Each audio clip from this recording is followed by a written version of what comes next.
It's bad. Okay, like it's bad in the sense that it's very slow. All right, folks, we are here because Marcel finally watched Folie or Joker. Folie du. Folie du. Sacre bleu. It's on Max now. I think Yeah. it came out this weekend onto Max. So it I have not watched it. I didn't realize it came out yet. came out the first weekend in October, Okay. and it's out. yeah. So it was in a month and a half-ish Yeah. for it to be on streaming.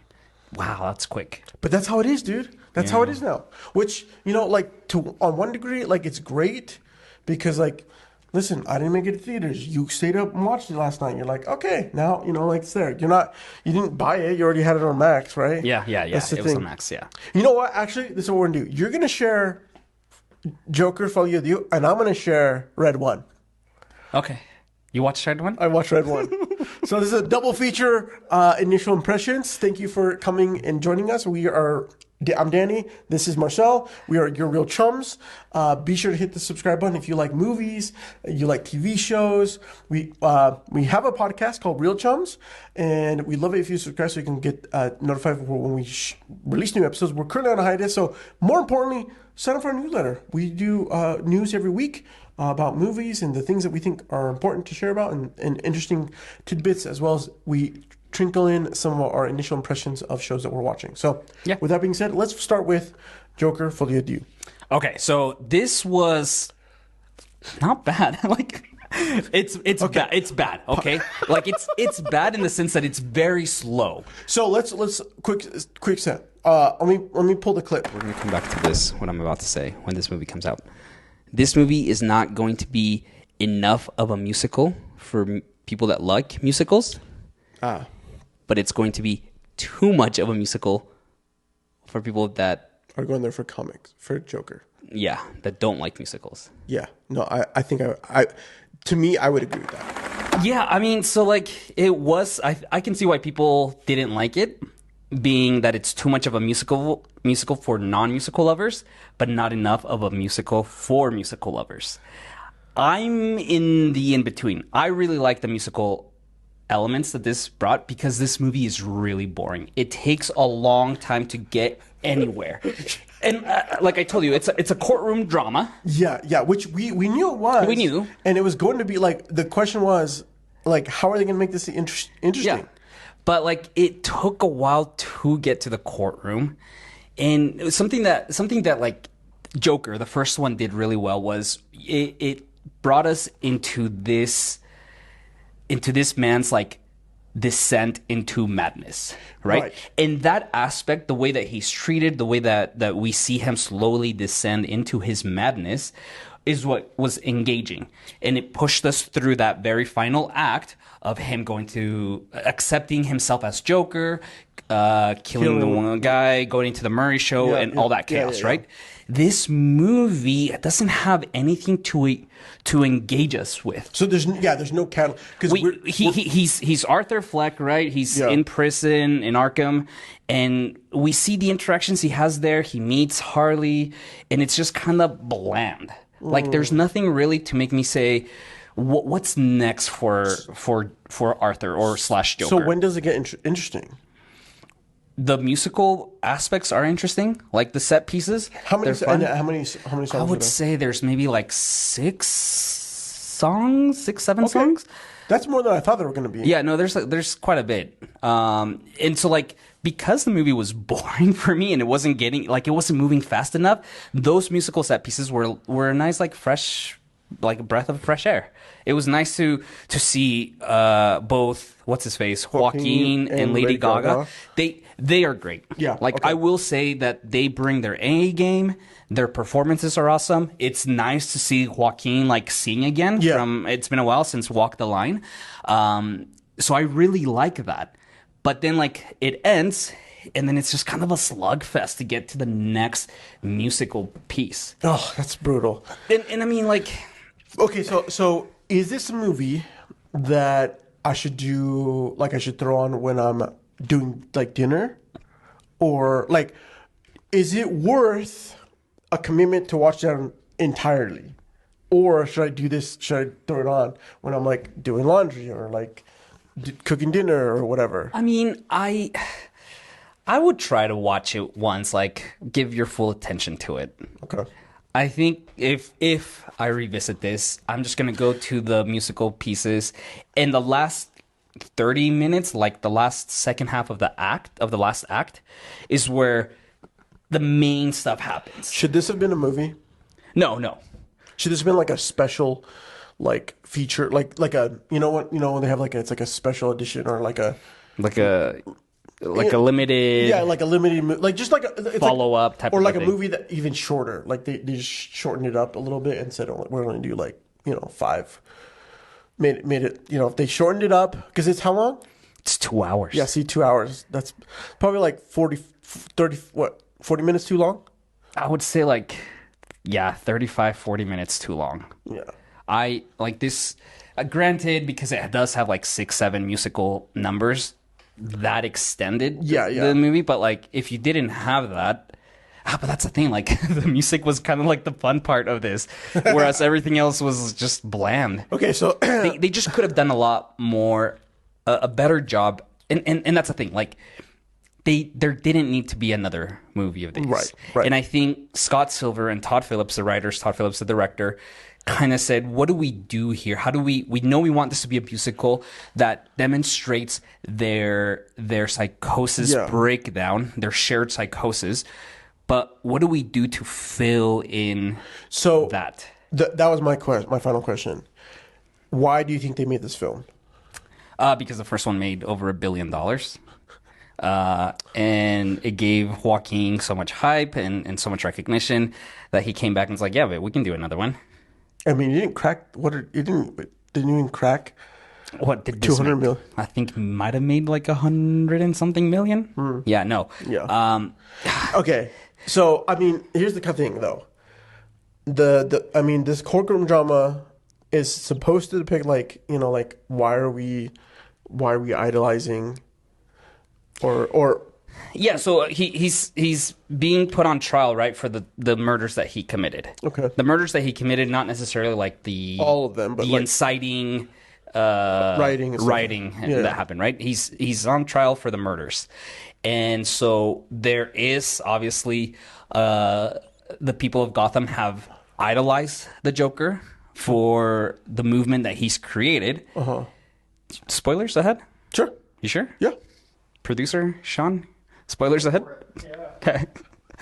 I'm gonna spoil it. I know. Spoil Yeah. away. Yeah. So, but like, and something that we talked about, if you haven't seen our discussion on Joker on our podcast, something we talked about was, what was this movie trying to say? Like, that a nincompoop can inspire a nation to rebel, to give them a sense of identity, right? And Joker, Arthur, at the end, doesn't believe in his movement. He never did. Right. He doesn't care about it. This has always been a character study on a lonely individual that's looking for affection and acceptance. That's correct. And in the movie, Harley gives him that. She idolizes him. She idolizes Joker. She doesn't care for Arthur. Right. And so at the very end, there's a very like intense scene where he comes through the realization that I'm not Joker and I don't want to be Joker. Interesting. And he accepts that. He goes to the courtroom and he says that, and Harley leaves him. And that's I like that the movie subverts our expectations in the sense that he doesn't want to be idolized. And it's a very unique commentary in like what's happening in society where we idolize shooters, killers. There's murder podcasts that like really go into the details of like the killer and like all these things. And should we be idolizing, romanticizing this behavior? Most recently with Luigi and United Healthcare, right? Yeah. Like this type of behavior. When does this individual even care, right? And again, the last like 30 minutes is where the story that was established in the first movie really continues, and it has a interesting. wonderful payoff, in my opinion, as to who Arthur Fleck is. I think your comment there that sold me on wanting to watch this, like legit to take account. I think that like if there's a payoff, I'm willing to sit through the slog and enjoy the fun parts to feel a payoff that feels rewarding. Yeah. So if you feel like there is, then There's a payoff. I really liked it. The movie is boring. If you haven't seen it, like it is boring. Expect that. So watch it on a day where you don't really care and you might have a couple of distractions, but you're willing to sit through it. Yeah. Cool. Yeah. All right. Wonderful. Thank you so much. Let's talk about Red One. You watched Red One. Red One came out, and that's faster than it's. I mean, it's on Amazon. It came out what, 3 weeks ago? Came out like at the beginning of some mid-November-ish. Something like that, right? Yeah. Okay. We were not going to watch this film in theaters. Absolutely not. No. I had a niece who she went and watched it two times in theaters. Wow. Because she loves Chris Evans. So I mean, Can't blame her. Can't blame her. Let me give the premise, a bitter premise of the film. Okay. So we are in they have a magical organization called Mora, the magical organization of recovery of ancient something or something like that. Okay. Anyways, that's where what's the Asian girl's name? Michelle, yeah, whatever. So she's the head of that organization. Okay. And apparently in this world, her and the organization are in charge of like keeping all the magical things at bay, which is why the Headless Horseman's there in the trailer. We have the Yetis and the big protagonist, right? Yeah, is the girl from Totally Killer and Sabrina. I can't remember her name. She's like Russian or whatever, blonde hair. In the new Sabrina? In the Netflix Sabrina. And she's the main person in Totally Killer. She's phenomenal, and they underutilize her. 100%. They don't they cut to her, and at the end of the day, I'm giving you spoilers. Yeah. Which is that we have everyone knows Krampus, but no one really knows Grigia, which is like this like Norwegian mythical like Krampus style character who also wants to punish the bad kids. If you say her name, she can find you and then like punishes you. So that's who she plays. That's who she plays. Okay. And that's cool. Highly underutilized. She's phenomenal, and they didn't give her enough justice. She was also in Twisters. She was killed off in the first thing. I also freaking dang it. She's great. She's great. She's really good. She's phenomenal. So and then at the end of the day, we find that Jack, I think his name is, I can't remember, Chris Evans' character, Jack, he's a thief. He's this like tracker thief guy who didn't know his father was like orphanage, blah blah blah. Grows up, he ends up having a kid, and at the end of the day, this is all about him trying to make it better with his son. Have a better relationship with his son is what the moral of this whole movie. Jack has a kid. Okay. And we find out halfway through that he's not very present. His son is a hacker and aficionado as well. They have a little moment. He like slightly puts I have this dumb like concert thing, and everyone's like, he wants you to go to the concert. Anyways, so yeah, that was like at the end of the story. And like Santa is the magical engine that makes the world like all the stuff go around. Mm-hmm. So this was supposed to be the start of a new cinematic I don't world. know. No, it was. Oh, it was. That's okay. how it was pitched. Well, there's several movies that they have an outline for. Are they going to do it? I don't know. Listen, they haven't said anything. I'm going to tell you right now. The world that they have is intriguing enough. Do they save Santa at the end? They do. Okay. It would have been hilarious if they didn't. No, I figured because they they pitched multiple movies for this. So I actually think that the world itself has some decent potential for like the like kid that like tween franchisee like movie love. Uh-huh. I'm thinking like I'm trying to think from our era. I would maybe say Jingle All the Way. Like they didn't think of franchises back then, but it was like these movies are like they're pretty dumb. They might only they might be beneficial for like maybe toys or just like some that was a fun I want to watch this, right? That sort of feel. but they have the world itself and what they are like kind of going for is intriguing enough. I just think that it should not be A-lister films. It should be like maybe up and comers, and they just make it like one up, like they spin up, not quite level B level movies, but like like let's throw like $25,000, or $200,000 or $100 million, whatever on a movie and make it happen. The things I did like about it, Chris Evans, I freaking love Chris Evans. Yeah, he's great. Chris Rock is way too serious in this. His whole thing is that he doesn't see Christmas anymore, basically. Okay. Like, so the idea is like, he's a disgruntled employee that's like, I don't, Christmas is dumb. It's not, no one, all the adults are bad. Okay. He's like, they had this whole line where they're like spouting, year over year, we're up 40% on the naughty list, basically. And he's like, this is unacceptable. More people are, so the kids are fine, but the adults, they're all naughty, right? I can only imagine Dwayne doing this. Dude, and it just irritates me. What I would love to do is oh, my battery died. It's okay. It happens. So I actually thought, I was like, I would love to do commentary with you on this movie. Like we just watch it and or just like, Beeline movie. We just like, we're roasting the entire movie. Oh, we should. Because it's like, it's not good enough. It's like an okay time. Like if you're watching it with kids, I think kids will freak out. Mm-hmm. I mean, I didn't watch it with kids, but as like You didn't watch it with kids? No, it's my kids. I wasn't sure what level of stuff, so I wanted to pre-watch it before I said, "Hey, we could watch this movie." Uh-huh. I don't think it's not. If your kid is under 8 years old and isn't like already kind of watching like Marvel movies, then don't watch this film. Mm-hmm. That's my recommendation for parents. Overall, it's all right. I give it like, I don't know, like 2 popcorn buckets out of 5. Out of 5. But if you're like looking for a cheesy action Christmas film, throw it on. Put it on. Yeah. I will say, like I said, do you want more from this universe? The enticings to want more is there. Okay. But I don't think that we should reward Dwayne Johnson's onset behavior of peeing in bottles and showing 8 hours late to set. We shouldn't reward that behavior.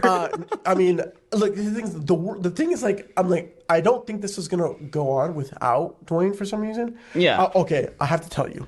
Sorry, this is before I get to the last little like nugget. They bury the lead in this film. Okay, how he's like an elf. They're the enforcement, logistics, and something F stands for. They're like the police force for like whatever. But they bury that they click their boots and he shrinks into like not quite like Ant-Man size, but like elf size. And it is so Dwayne is that his original size, but he chooses to be tall? I don't know, dude. Okay. They don't quite answer it. He's like, you're not human? Because he's like 500 years old. Okay. Uh-huh. But I don't know if he just like exists as like a person or if he grew up and then like there's like some questionable stuff that for sure that you're like, okay. They want to answer in the sequels. Maybe. my thing is like the thing is like we introduced the Headless Horseman, so we know that there's like Ichabod Crane and like we have Headless Horseman, we have Santa, we probably have the Easter Bunny.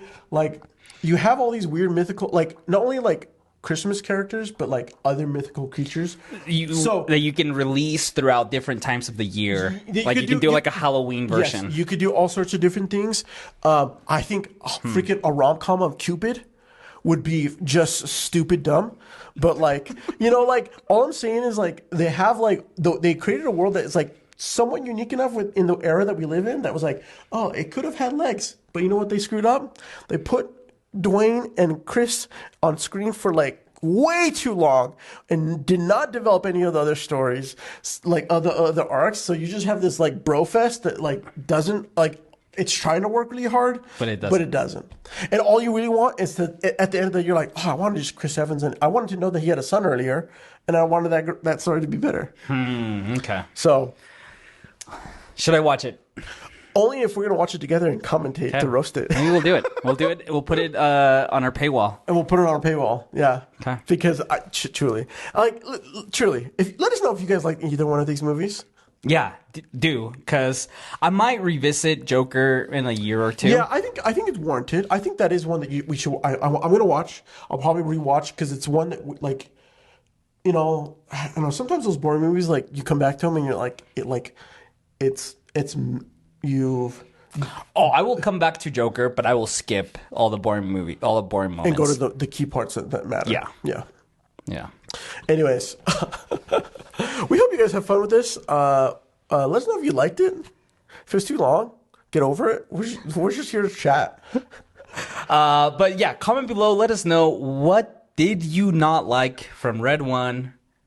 What did you not like from Joker, Folie, and we'll do a commentary on Red One. Let us know if you really just love that we roast films, and we should give it. I love when people are like in the comments like, you didn't give it a chance. Yeah. I'm talking to you. I'm gonna put a comment up.